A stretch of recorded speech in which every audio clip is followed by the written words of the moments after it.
77ல் திமுக வீட்டுக்கு போகணும், அண்ணா திமுக நாட்டை ஆளணும்னு முடிவு பண்ணி போட்டாங்க. 26ல் திமுக அண்ணா திமுக ரெண்டுமே சரியில்லை, அவங்க 2 பேரும் வீட்டுக்கு போகணும், விஜய் ஆட்சிக்கு வரணும்னு ஓட்டு போட்டிருக்காங்க. ரெண்டுத்துக்குள்ள வித்தியாசம் தான். ஒரு கட்சி சொல்லுங்க பார்க்கலாம், அண்ணா திமுக இல்லாத கட்சி. அண்ணா திமுக தான் திமுகவை போய் வாழ வச்சு அதை ஆளுங்கட்சாங்க. அண்ணா திமுகவில் இருக்கிறவங்க தான் இன்றைக்கி விஜய் கூட இருந்து அதை ஆளுங்கட்சி ஆக்கலாம். ஒரு தேர்தலில் கூட கலைஞர் கருணாநிதி அவர்கள் தோற்கவில்லை. ஆனால் ஸ்டாலின் அங்கிருந்து ஒன்று இப்போ முதல்ல அவரே தோற்றுட்டார். இன்றைக்கி அந்த கட்சி தலையில்லாத முண்டமாக இருக்கு. 2வது எம்ஜிஆராக விஜய் வந்திருக்கிறார். அதை அவர் மறுக்கிறார். எம்ஜிஆர் தான் எம்ஜிஆரோட என்ன ஒப்பிடாதீங்கிறாரு. நீங்களாம் பேசக்கூடாது. ஒரு கட்சியுடைய பொதுச்செயலா இருக்கிறீங்க, நீங்க ஜால்ரா போடுற மாதிரி இதுக்கு பேசக்கூடாது. நீங்க ஜால்ராவே கிடையாது. அதுல சொல்றோம், அதை அவரு விரும்பலைங்க. அவர் விரும்பலைங்க. அவர் விரும்பல விரும்ப விட்டேன். ஆனா நீங்க ஜால்ரா போடுற மாதிரி பேசலாமா? அது ஜால்ராவே இல்லை. நீங்க ஜால்ரான்னு எடுத்துன்னா அதுக்கு நான் என்ன சொல்லிட்டேன் அப்படி இருந்தேன். போற்றுவோர் போற்றட்டும், புழுதிவாரி தூற்றுவோர் தூற்றட்டும், தொடர்ந்து சொல்வேன் ஏற்றதொரு கருத்து எனது உள்ளம் என்றால் எடுத்துரைப்பேன், எவர் வரினும் நெல்லேன் அஞ்சேன் என்றுதான் என்னுடைய கோட்பாடு.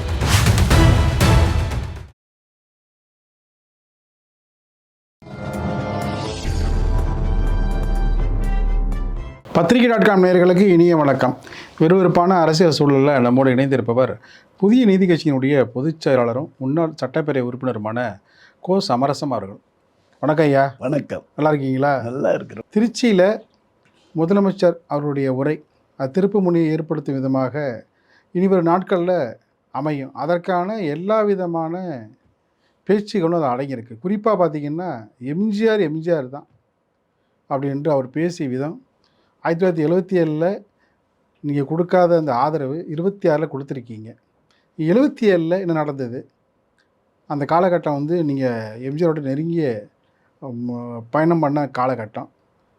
அந்த 77, 26 அரசியல் மாற்றம் உங்கள் பார்வையில்? பத்திரிகை.com நண்பர்களுக்கு இதயம் கரிந்த நன்றி, வணக்கம். ஒரு விஷயத்தை தெளிவுபடுத்திக்கணும். நீங்கள் 77க்கும் 26க்குள்ள வித்தியாசத்தை கேட்குறீங்க. 77ல் திமுக வீட்டுக்கு போகணும், அண்ணா திமுக நாட்டை ஆளணும்னு முடிவு பண்ணி போட்டாங்க. 26ல் திமுக அண்ணா திமுக ரெண்டுமே சரியில்லை, அவங்க 2 பேரும் வீட்டுக்கு போகணும், விஜய் ஆட்சிக்கு வரணும்னு ஓட்டு போட்டிருக்காங்க. ரெண்டுத்துக்குள்ள வித்தியாசம் தான்.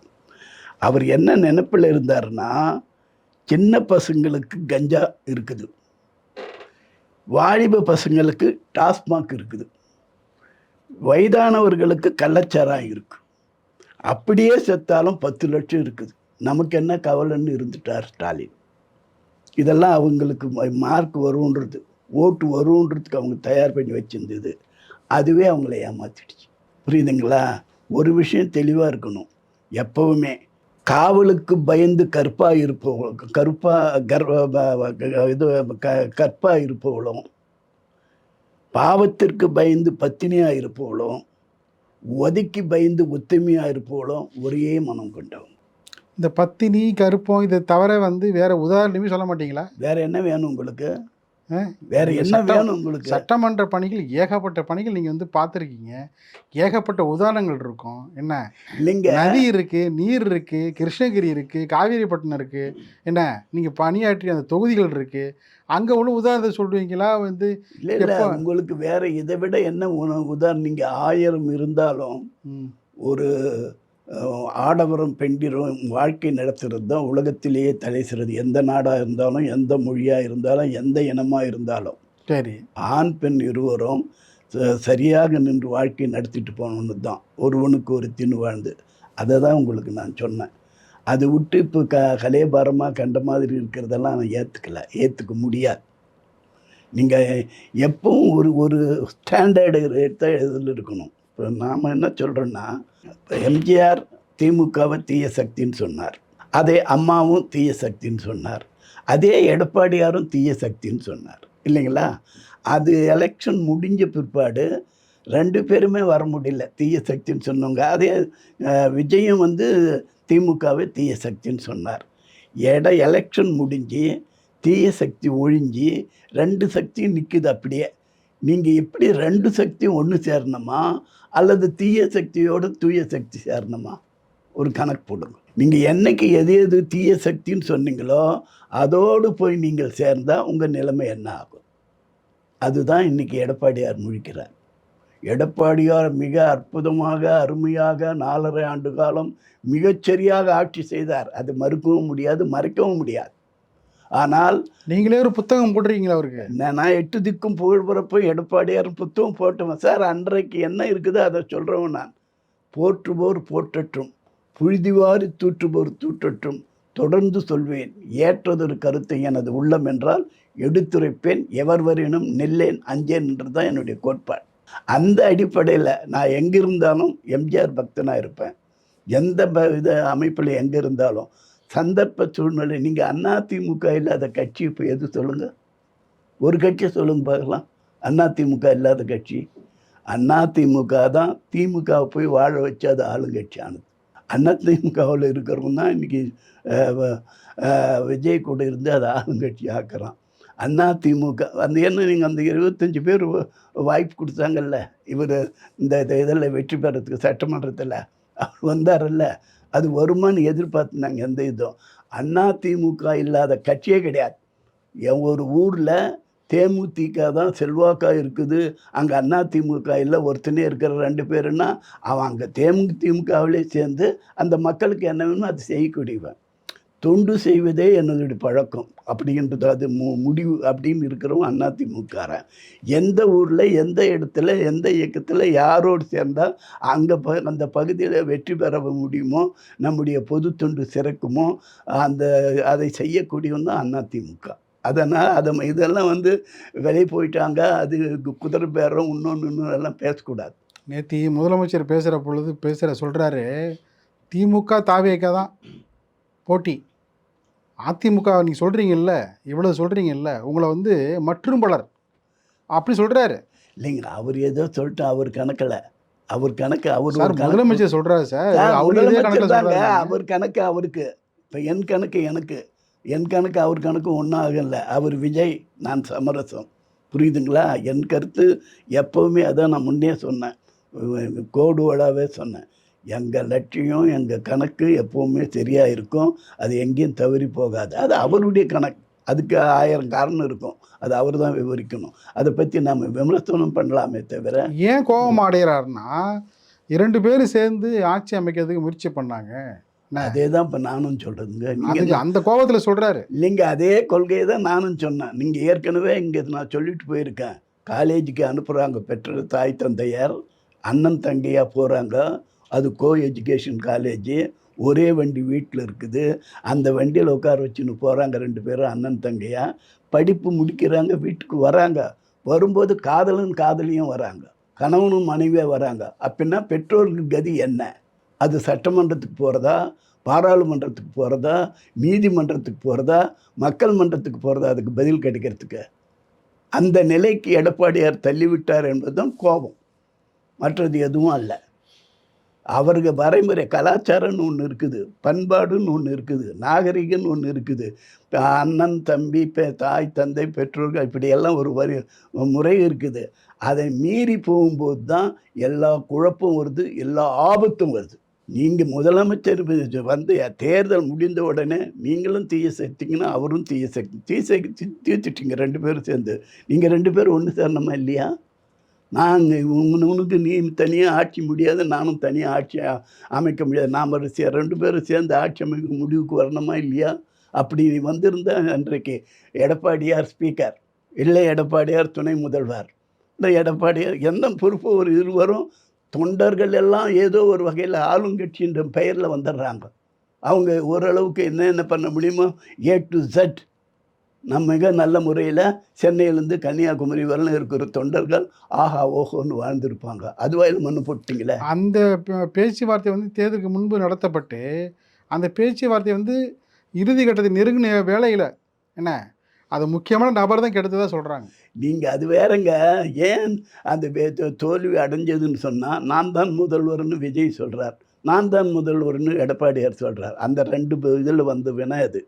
அது அது எப்படியோ போட்டும் மக்கள் தீர்ப்பு வழங்கினாங்க.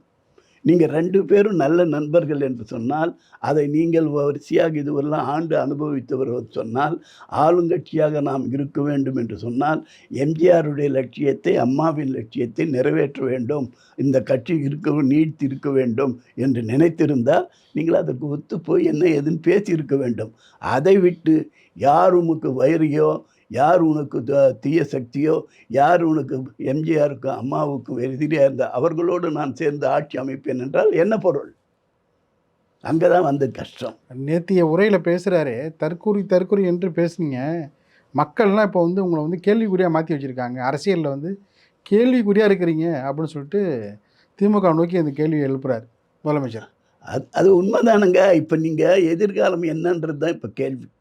திமுக இப்போது கலைஞர் இருந்தார், 10 ஆண்டு காலம் 12 ஆண்டு காலம் ஆட்சியே இல்லாமல் இருந்தார். திமுகவே ஆட்சி இல்லாமல். எம்ஜிஆர் காலத்தில் அந்த வர முடியுமான்ற முதலமைச்சர் கனவு கூட காண முடியாத நிலையில் இருந்தார். ஆனாலும் அவர் போராடினார், வாதாடினார், கட்சியை நிலைநிறுத்தினார்.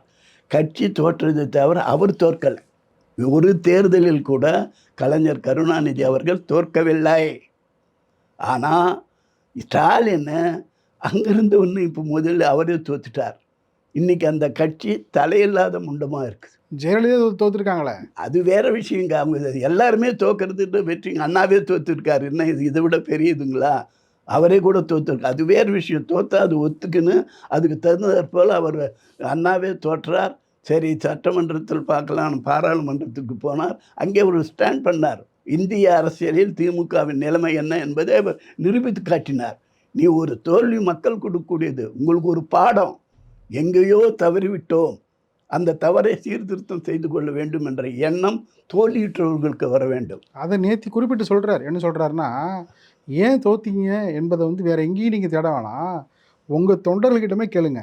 இல்லைங்க, உங்கள் குடும்பத்துக்கிட்டே கேளுங்கன்றார். அதை தான் சொல்கிறாரு. அதான் சொல்கிறேன், அந்த உங்கள் குடும்பம் தான் உங்கள் தோல்விக்கு காரணம். உங்கள் தொண்டர்கள்ட்ட கேளுங்க அப்படிங்கிறார்.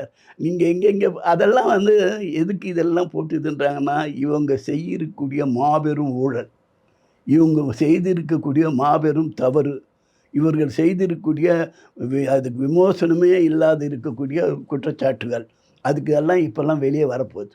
அப்படி வந்தால் அந்த தொண்டன் கதி என்ன, கட்சி கதி என்ன? நாங்கள் திமுகவில் உயிர் விட்டு வேலை செஞ்சோங்க சார். அண்ணா திமுக பிற்காலத்தில் உருவானது. நான் பெரியார் இடத்துலேருந்து வரக்கூடியவன். எனக்கு வயசு இன்றைக்கி 90 நெருங்குது. ஆகையினால பெரியார், அண்ணா, எம்ஜிஆர், அம்மா, எடப்பாடி அப்படின்னு வந்தவன். அதில் எந்த விதமான பிரச்சனையும் இல்லை, ஒரே கோட்டில் வந்தவன் தான். ஆனால் எங்களுக்கு இதயம் துடிக்கும் அளவிற்கு ஒரு சூழ்நிலையை உருவாக்கி விட்டார் என்று சொன்னால், மனம் பதைக்கக்கூடிய நிலைக்கு ஆளாகி விட்டார் என்று சொன்னால், தொண்டர்கள் எல்லாம் கைவிட்டு விட்டார். ஒருத்தர் பதவிக்காக தொண்டர்களையே கைவிட்டு சின்ன பெண்மா சிதறி போகுதே. யார் காரணம் அதுக்கு? நீங்கள் ஏற்கனவே நீங்கள் ஓபிஎஸ் உங்களுக்கும் தகராறு போனீங்க. மனோஜ் பாண்டியன் என்ன பண்ணார்? ஜேசிடி பிரபாகர் என்ன பண்ணார்? வைத்திலிங்கம் என்ன பண்ணார்? அவங்களெல்லாம் எப்படி நீக்கினீங்க? நீங்கள் ஏதோ ஒரு பிரச்சனையில் யாராவது எதிர்த்து கேட்டால் உம்முன்னா வனவாசம் சொல்லுவாங்களே, அதுபோல் யார் எதிர்த்து பேசினாலும் வெளியே போகணுன்னு சொன்னால் வாட் இஸ் தட் மீனிங்? பொறுமை தேவை. அதுவும் ஒரு கட்சியை நடத்துவதற்கு மிக மிக மிக மிக பெரிய பொறுமை தேவை. எல்லா தொண்டர்களும் அவர்கள் சக்திக்கு ஏற்ப உழைத்திருக்கிறார்கள், அதை மறுக்க முடியாது. அவர்கள் சக்திக்கு ஏற்ப மக்களை சந்தித்திருக்கிறார்கள். அவர்களுடைய பொருளாதாரமோ மனமோ எவ்வளவு இடம் கொடுக்குமோ அந்த அளவிற்கு அதை மக்கள் மத்தியிலே கொண்டு சென்று அதுக்கு வேண்டிய அளவுக்கு உழைத்திருக்கிறார்கள். அப்படிப்பட்டவர்களெல்லாம் வெளியேறக்கூடிய சூழ்நிலை உண்டாகிவிட்டது என்று சொன்னால், அம்மா கண்ட கனவு, அம்மா சொன்ன தீர்ப்பு, அம்மா சொன்ன சபதத்தை நீங்கள் நிறைவேற்றினீரா? இன்னும் 100 ஆண்டு காலமானாலும் நான் இருப்பேன், என் வழியாக இருக்கேன், யாரும் ஒன்றும் செய்ய முடியாதுன்னு சொன்னது அம்மா. இந்த கட்சியினுடைய தோல்வியை வந்து ஜீரணிச்சிக்க முடியாமல் ஒவ்வொருத்தரும் ஒவ்வொரு விதமான முடிவு எடுக்கிறாங்க. ஒரு தொண்டர், ஒரு தீவிரமான தொண்டர், ஒரு வந்து பொறுப்பில் இருக்கிறாரு. தஞ்சை மாவட்ட திருப்பனந்தா பகுதியை சேர்ந்த பூக்கடை வைத்து குடும்பத்தை நடத்துவர். அவர் தற்கொலை செய்து கொண்டார். அது அது யாருக்கு நீங்கள் எவ்வளோ இப்போ இதுக்கு பிறகாவது என்ன செய்யணும் நீ சொல்லுங்க. நீங்கள் 55 லட்சம் ரூபாய் இப்போ அவருக்கு கொடுக்குறேன்னு சொல்லியிருக்கீங்க. 30 லட்சம் ரூபாய் ஒரு ஏழை பகுதியாகவும் இன்னொரு 25 ஒரு இதுலேயும் கொடுத்து 50. நீங்கள் எவ்வளோனா கொடுங்க. ஏன் கொடுத்தீங்கன்னு நான் கேட்கல. ஒரு அது உயிரை வந்து சரி. திருப்பி கொண்டு வர முடியுமா? உயிரே இல்லை. அது மாதிரி தொண்டர்களுடைய மற்ற கதி என்னன்றது தான். தற்கொலை செய்து கொள்ளும் அளவிற்கு தன் குடும்ப பிரச்சனை அல்ல, தன்னுடைய வருவாய் பிரச்சனை அல்ல, தன்னுடைய வாழ்க்கை பிரச்சனை இல்லை. அவன் எவ்வளவு இந்த கட்சியை நேசித்திருப்பான், கட்சிக்காக வாழ்ந்திருப்பான், எந்த அளவிற்கு மனம் கெட்டு போனால் இதை சொல்லியிருப்பான். அது கெடுவதற்கு யார் காரணம்? தலைமை அப்படி காரணமாக இருக்கலாமா? அண்ணா அப்படி இருந்தாரா? எம்ஜிஆர் அப்படி இருந்தாரா? சொல்ல முடியுமா? ஏன் அம்மா தான் அப்படி இருந்தாரா? அவர்களெல்லாம் ஒரு தொண்டருக்கு ஏதாவது ஒரு சிக்கல் பிரச்சனை என்று சொன்னால் உடனடி கவனம். இன்றைய தினத்திற்கு அதுபோல உடனுக்குடன் தொண்டனே தவறு செய்தாலும் தண்டிக்கக்கூடியவர் சீர்திருத்தம் செய்ய வேண்டும் என்ற நிலைக்கு விஜய் வந்து விட்டார். நேத்திய பேச்சில் குறிப்பிடுறாரு. என்ன குறிப்பிடுறாருன்னா, திருச்சி இதயம் போன்று எம்ஜிஆர் ஒரு முயற்சி எடுத்தார் தலைமையாக 2வது தலைநகரமாக கொண்டு வரதுக்கு. அது இதயம் சொல்லி தான் சொன்னார் அவரும். இந்த தமிழ்நாட்டினுடைய இதயமாக இருப்பது திருச்சி, அங்கே அந்த நம்முடைய தலைநகரை அங்கே மாற்ற விரும்புகிறேன் அப்படின்னு சொன்னார். அதுக்கு பல்வேறு விதமான 2 பேருடைய அந்த பேச்சு ஏதோ ஒன்று வந்து ஒரு செய்தியை சொல்லுது. இல்லைங்க, நீங்கள் முதலாவது எம்ஜிஆர் தான். 2வது எம்ஜிஆராக விஜய் வந்திருக்கிறார். இல்லை, அதை அவர் மறுக்கிறார். எம்ஜிஆர் தான். எம்ஜிஆரோட என்ன ஒப்பிடாதீங்கிறாரு. நீங்களாம் வந்து பேசக்கூடாது. இல்லைங்க, தயவு செய்து நான் சொல்றதை கேளுங்க. நீங்க நான் பேசக்கூடாதுன்னா இவர் எம்ஜிஆர்னு சொல்ல, 2ஆம் எம்ஜிஆர்னு தான் சொல்றேன். நீங்க வந்து ஒரு கட்சியுடைய பொதுச்செயலாளர் இருக்கிறீங்க, நீங்க ஜால்ரா போடுற மாதிரி இதுக்கு பேசக்கூடாது. இல்லைங்க, ஜால்ராவே கிடையாது. அதுல உண்மையை சொல்றோம். அது அவர் விரும்பலைங்க. அந்த அவர் விரும்பலைங்க. அவர் விரும்பல என்ன, விரும்ப விட்டேன். ஆனா நீங்க வந்து ஜால்ரா போடுற மாதிரி பேசலாமா? அது ஜால்ராவே இல்லை. நீங்க ஜால்ரான்னு எடுத்துக்கணும். அதுக்கு நான் என்ன சொல்லிட்டேன் அப்படி இருந்தேன். ஒருத்தர் இருந்தார், நீங்கள் எம்ஜிஆர் தான். இன்னொருத்தர் எம்ஜிஆரை வரவே முடியாது. அது வேறு. காமராஜர் தான். இன்னொரு காமராஜர் கிடையாது. அம்மா தான். இன்னொரு அம்மா கிடையாது. அதே மாதிரி கலைஞர் தான். இன்னொரு கலைஞரும் கிடையாது அப்படின்னு நினச்சிங்க. புரியுதுங்களா? எல்லாமே அப்படி மாற முடியாது. அவர் ஒரு தனித்தனி ஒரு வழி ஒவ்வொருத்தர் கொண்டு போனது. 2ஆம் இப்போ நீங்கள் ராஜராஜ சோழனா 2ஆம் ராஜராஜ சோழன் வரலையா? குலோத்துங்க சோழன் 2ஆம் வரலையா? அவர் வழியில் அவர் மறைந்த பிறகு அப்படி ஒரு ஆட்சி. 77 புரட்சித் தலைவர் எம்ஜிஆர் ஒரு எல்லாவற்றையும் எதிர்த்து நின்று போராடி வெற்றி பெற்று வந்தாரோ, அதுபோல் இப்போ இருக்கக்கூடிய எல்லாவற்றையும் எதிர்த்து நின்று வெற்றி பெற்று தனி நபராக ஒரு கட்சி ஆரம்பித்து ஒரு 2 வருஷம் 3 வருஷத்திற்குள்ளாக ஒரு பெரிய பண முதலாளிகளை, மிகப்பெரிய உச்சத்தில் தொழிலதிபர்களை, மிகப்பெரிய ஆட்சி அதிகாரத்தில் பங்கெடுத்தவங்களை, இப்படி என்னென்ன உண்டோ அதெல்லாம் அனுபவிச்சு இருக்கக்கூடியவங்களை எதிர்த்து இனிமே இல்லாமல், ஒரு பெரிய கட்டமைப்பு இல்லாமல், பூத்தில் நிற்கிறதுக்கு ஏஜென்சி கூட யாரை போடுறதுன்னு தெரியாமல், ஏன் 234 தொகுதிக்கு மற்றவங்க யாராவது போட்டிருக்காங்களா? சீமானை தவிர. சீமான் போட்ட 234 தொகுதியிலும் டெபாசிட் வாங்கலை. எம்ஜிஆரோ அண்ணாவோ அம்மாவோ இல்லை எடப்பாடியாரோ கூட யாரும் 234 தொகுதியிலும் போடல. ஆனால் ஒரு நபர் ஒரு கட்சியை தன் பெயரால் தன்னுடையது தனியாகவே ஆரம்பிச்சேன்னா அவங்கெல்லாம் கூட ஒவ்வொன்றுக்கு பின்னணி இருக்குது. இந்த கட்சிக்கு பின்னணியே கிடையாது, தாவேக்காவுக்கு, இல்லைங்களா? அப்படி ஆரம்பித்து தைரியமாக நின்று 234 தொகுதியிலும் போட்டு எல்லா தொகுதியிலையும் டெபாசிட் வாங்கியிருக்காங்க சார். அந்த கட்சி எங்கே இருக்குதுன்னு தெரியாது, அவங்க வேட்பாளர் யாருன்னு தெரியாது, ஆனால் ஜெயிச்சு வந்திருக்கான். இப்போ எங்கள் ஊர் கிருஷ்ணகிரி தொகுதி, எங்கள் நல்லா தெரிஞ்ச ஆள் அசோக்குமார் அதிமுகவில் நின்னார். அதே மாதிரி அது கம்யூனிஸ்ட் கொடுத்தா அவங்க செல்லக்குமார் எம்பியாக இருந்தவர், ஏற்கனவே இது இருந்தாங்க, அங்கே தொகுதியில் எம்பி ஆனவர், அவர் நிற்கிறாரு. 3வது போனால் யாருன்னு நான் பார்க்கல. இது அப் டு டேட், இன்றைக்கி வரல கூட நான் அவரை பார்க்கல. புரியுதுங்களா? இப்போ நம்மன்னா இப்போ என்னை பார்க்குறதுக்கே எல்லாம் வருவாங்க, ஒரு அறிமுகம் பண்ணிக்குவாங்க. அப்படி இருக்கக்கூடிய அவர் நானே கூட அறிமுகம் பண்ணிக்கல. அந்த அளவுக்கு இருக்கிறால் ஒரு ஆள் வெற்றி பெறாருன்னா இவர்கள் மீது எந்த அளவிற்கு விரோதம், குரோதம், எதிர்ப்பு இருக்க வேண்டும். ஆகவே இதெல்லாம் மிக பெரிய அளவிற்கு தமிழகத்தில் ஒரு மிகப்பெரிய இது இப்போ மோடி உணர்ந்திருக்கிறார், அமித்ஷா உணர்ந்திருக்கிறார், நிர்மலா சீதாராமன் உணர்ந்திருக்கிறார், இந்த அளவுக்கு ஒரு இவர்களை எதிர்த்து மோடிக்கு எப்படி இருக்கும்? நாம் இவ்வளோ வித்தை பண்ணி பார்த்தோம், நாமாலாம் அவன் ஒழிக்க முடியல. நம்ம எல்லாம் பேசினாங்க. அமித்ஷா அப்படி நான் தான் அப்படி பண்ணுறேன், மோடி இப்படி நான் பண்ணுறேன். அவங்களால பண்ண முடியல. அவங்க நிறுத்தின 27 பேரில் ஒரு ஆள் தான் ஜெயிச்சு வந்திருக்கான். அவங்களுக்கு எப்படி இருக்கும்? எந்த மாதிரி கணக்கு போட்டு வந்திருப்பாங்க? எந்த வகையில் வந்து அவங்க எல்லாமே ஆச்சரியப்படுறாங்க. இது என்ன மாயம்? இது என்ன எப்படி இப்படி வந்தார்? எப்படி வர முடியும்? அவங்களுக்கு ஓட்டு போட்டதை விட ஓட்டு சேகரித்தவங்களும் ஒவ்வொரு வீட்லேயும் இருந்தாங்க. ஒவ்வொரு வீட்லேயும் உங்கள் விஜய், உங்கள் வீட்லேயே இருக்காங்க, வராங்க. வெளியே வா வெளியே வான்னு சொல்கிற. வெளியே வரேன். நான் அல்ல, நானே உங்கள் வீட்டில் இருக்கிறேன். உங்கள் குழந்தையா, உங்கள் தம்பியா, உங்கள் தங்கச்சியா அப்படின்னு சொல்கிறாரு. உண்மையாகவே அப்படி நடந்துடுச்சு. அவங்க போய் தான் ஓட்டு சேகரித்தவங்க அவங்க தான். என்ன போகிற பக்கம் பார்த்தா நீங்கள் வந்து தாவேகனுடைய கொள்கை பரப்பு செயலரை மாறிடுங்க போட்டிருக்காரு. அது வேறு விஷயம். உண்மையாக பேசுனா இப்படியெல்லாம் பேசுனேன் என்ன அர்த்தம்? இது ஒத்துக்குங்க இல்லை ஒத்துக்காது போங்க. நான் பேசுகிறது தப்புன்னு தான் சொல்லுங்க. இது யாருக்கும் ஆதரவாகவோ எதிர்ப்பாவோ பேசுகிறதில்ல. நாட்டு நடப்பை சொல்கிறேன்.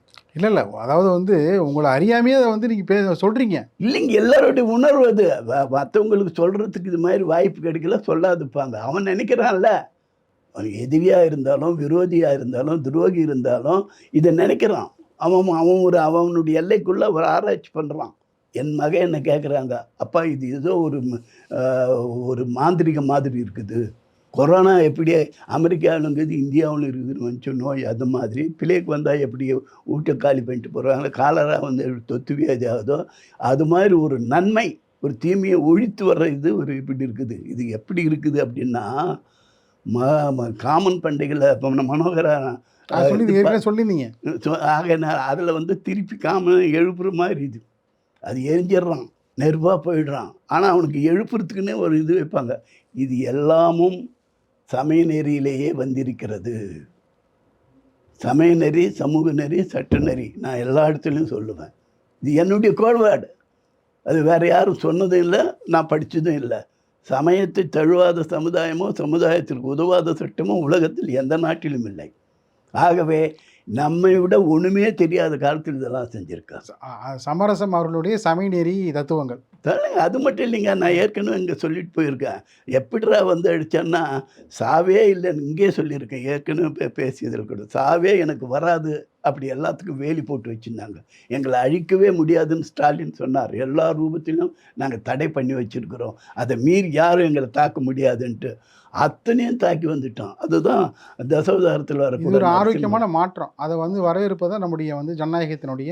மக்கள் எதை விரும்புகிறார்களோ அதை நாம் செய்ய வேண்டும். எது மக்கள் வெறுக்கிறார்களோ, ஏன் வெறுக்கிறார்கள், அப்போ அவர்கள் விரும்புவதற்கு ஏற்ப. நீங்கள் அம்மா கூட ஒரு சட்டம் கொண்டு வராங்க, ஆடு மாடு கோயிலுக்கு கூடாதுன்னு. மக்கள் எதிர்த்தாங்க, திருப்பி வாபஸ் வாங்கிட்டாங்க. மக்களுடைய சக்தி. இப்போ இவர் கூட வந்ததுமே தன்னுடைய ஜோசியர் ஏதோ ஒரு பொறுப்பில் போட்டார், அது சரியில்லைன்னாங்க, வாங்கிட்டார. போக போக பார்ப்போம். அதாவது பார்த்து மக்களுடைய உணர்வுக்கு மதிப்பளித்து விஜய் வந்து செயல்படுகிறாரா என்பது இப்போ இனிவரும் காலங்களில் தெரிய வரும். மிக்க நன்றி. மகிழ்ச்சி.